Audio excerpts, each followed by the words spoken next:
Hello friends, தீபாவளிக்கு தட்டை செய்ய போகிறீங்க அப்படின்னா இந்த மெத்தடில் செய்யுங்க. நல்லா காரசாரமாகவும் நல்லா டேஸ்ட்டாகவும் இருக்கும். ரொம்ப சுலபமான முறையில் இன்றைக்கி நம்ம செய்ய போகிறோம். வீடியோவை கடைசி வரைக்கும் ஸ்கிப் பண்ணாமல் பாருங்கள். வாங்க இப்போ எப்படி செய்யறதுன்னு வீடியோக்குள்ளே போய் பார்க்கலாம். முதல்ல ஜார் ஒன்று எடுத்துக்கோங்க. மெஷரிங் கப்பில் 1/4 கப் அளவுக்கு நல்லா வறுத்த வேர்க்கடலை, அதே 1/4 கப் அளவுக்கு பொட்டுக்கடலை, உடச்ச கடலைன்னு சொல்லுவோம் இல்லையா, அது இது ரெண்டுமே சமமாக சேர்த்துக்கணும். இதை வந்து பல்ஸ் மோடில் வச்சு நல்லா குறப்பாக இந்த அளவுக்கு இருக்கட்டும். அடுத்து ஒரு பாத்திரம் எடுத்துக்கோங்க. வேர்க்கடலை எடுத்து அதே மெஷரிங் கப்பில் 1/2 கப்புக்கு அரிசி மாவு. இது கடையில் வாங்கின ரெடிமேட் மாவு தான். இது இடியாப்ப மாவு, புட்டு மாவு கிடையாது, வெறும் அரிசி மாவு தான். சலிச்சிட்டு ஆட் பண்ணிக்கிறேன். அடுத்து நல்லா கோர்ஸாக அரைச்ச பொட்டுக்கடலை, வேர்க்கடலை அதையும் சேர்த்துட்டு சில்லி ஃப்ளேக்ஸ் 1 ஸ்பூன் ஆட் பண்ணுறேன். இதுக்கு பதில் தனி மிளகாய் தூள் கூட ஆட் பண்ணிக்கலாம். நெக்ஸ்ட்டு 2 ஸ்பூன் கடலை மாவு. அடுத்ததாக தேவையான அளவுக்கு உப்பு சேர்த்துக்கோங்க. சேர்த்துட்டு தட்டை நல்ல மணமாக இருக்கிறதுக்கு பூண்டுப்பல் ஒரு 4 பூண்டுப்பல்ல தோலை எடுத்துட்டு நல்லா நசுக்கிட்டு இந்த மாதிரி சேர்த்துக்கோங்க. இப்போ தான் நல்லா மிக்ஸ் பண்ணிக்கலாம். பூண்டு சேர்க்குறது மனம் ஒரு பக்கம் இருந்தாலும் வாய்வு பிரச்சனைக்காக இந்த பூண்டு சேர்ப்பாங்க, கண்டிப்பாக சேர்த்துக்கோங்க. இப்போ நல்லா கலந்துட்டேன். நெக்ஸ்ட் இது கூட 1/2 ஸ்பூன் ஜீரகம் போட்டுக்கோங்க, இதுவும் நல்லா வாசனைக்காக. நெக்ஸ்ட்டு பொடியாக நறுக்கின கருவேப்பிலை, ஃப்ரெஷ் கருவேப்பிலை கொஞ்சமாக சேர்த்துக்கிறேன்.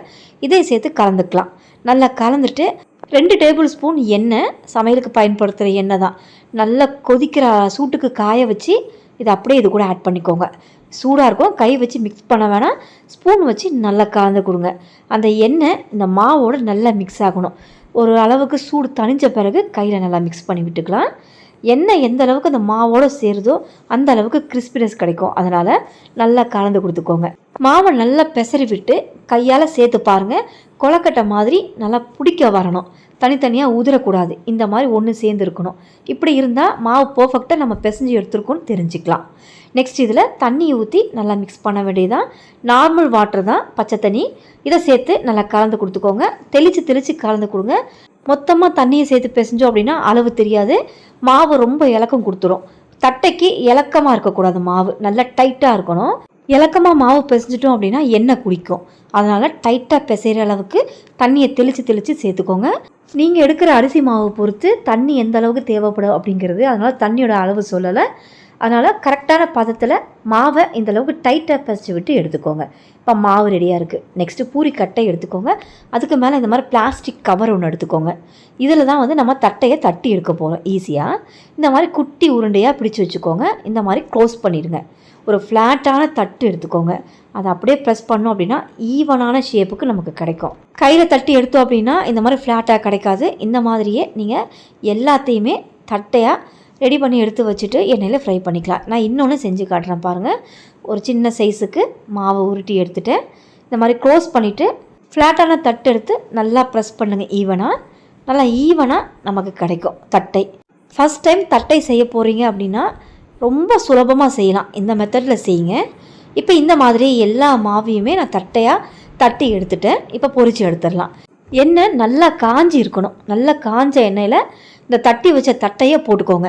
தட்டையை எல்லாத்தையும் போட்டுட்டு மிதமான தீயில வச்சு இதை நல்லா ஃப்ரை பண்ணிக்கணும். ஹையில் வச்சு ஃப்ரை பண்ணக்கூடாது, டக்குன்னு கலர் மாறிடும், உள்ளே வேகாது, கிறிஸ்பினஸ் கிடைக்காது. அதனால் ஹை டு மீடியமில் வச்சு இதை பொரித்து எடுத்துக்கணும். இப்போ இந்த மாதிரி எண்ணெய்க்கு தகுந்த மாதிரி போட்டுக்கோங்க, ரொம்பவும் நிறைய போடாதீங்க. தட்டை வேகிறதுக்கு நல்லா ஸ்பேஸ் விட்டு வேக வச்சுக்கணும். அதனால் எண்ணெய்க்கு தகுந்த மாதிரி போட்டுக்கோங்க. இப்போ போட்டு ஒரு 3-4 நிமிஷம் ஆயிருக்கு. எண்ணெயோட சலசலப்பு அடங்கினதும் திருப்பி போடுங்க. இப்போ இந்த மாதிரி சலசலப்பு அடங்கினதும் நான் எல்லாத்தையுமே திருப்பி போட்டுக்கிறேன். இப்போ எல்லாத்தையும் திருப்பி விட்டு திரும்ப ஒரு 3-4 நிமிஷம் மீடியம் டு ஹையில் வச்சு இதை நல்லா கிறிஸ்பாக வேக விட்டு எடுத்துக்கலாம். தட்டை நல்லா பொன்னரமாக ஃப்ரை ஆகிருக்கு. இந்த கலர் வரணும். இந்த கலர் வந்து எடுத்தீங்க அப்படின்னா தான் நல்லா வெந்தும் இருக்கும், கிறிஸ்பினஸ் கிடைக்கும். இப்போ எண்ணெயிலேருந்து நல்லா ஃபில்டர் பண்ணி விட்டு எடுத்துடலாம்.